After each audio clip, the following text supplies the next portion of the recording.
দর্শক, কিশোরগঞ্জে জামায়াত আমিরের জনসভা থেকে সরাসরি যোগ দিচ্ছেন আমাদের সহকর্মী তোফায়েল আহমেদ। তোফায়েল, নিশ্চয়ই শুনতে পাচ্ছেন আমাকে।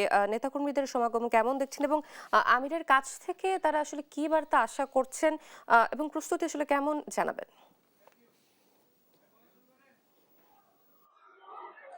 জি, ধন্যবাদ অতসী।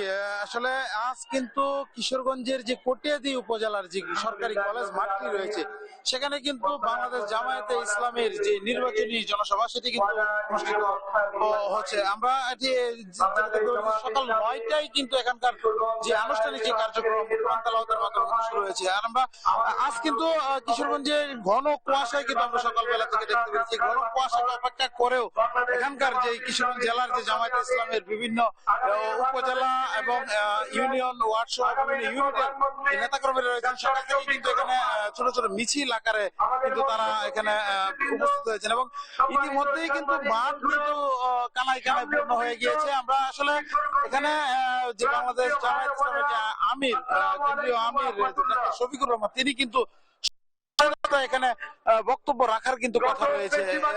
আর এখন যে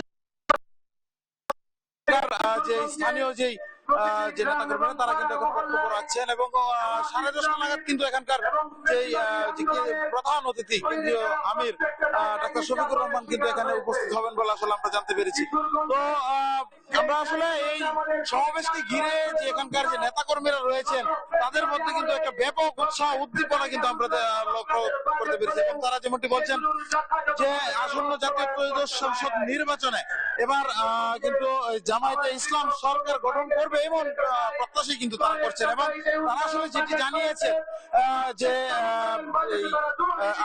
আর একটু তথ্য যদি জানিয়ে রাখি আপনাদের, যে কিশোরগঞ্জে কিন্তু মোট 6টি আসন এবং এই 6টি আসনে কিন্তু 4টিতে বাংলাদেশ জামায়াত ইসলামের প্রার্থী রয়েছে এবং 2টি আসনে কিশোরগঞ্জ 1 এবং কিশোরগঞ্জ 6, এই 2টি আসনে কিন্তু যে 11 দলীয় যে জোট তাদের প্রার্থীরা কিন্তু এখানে কিন্তু নির্বাচনে অংশ নেবেন।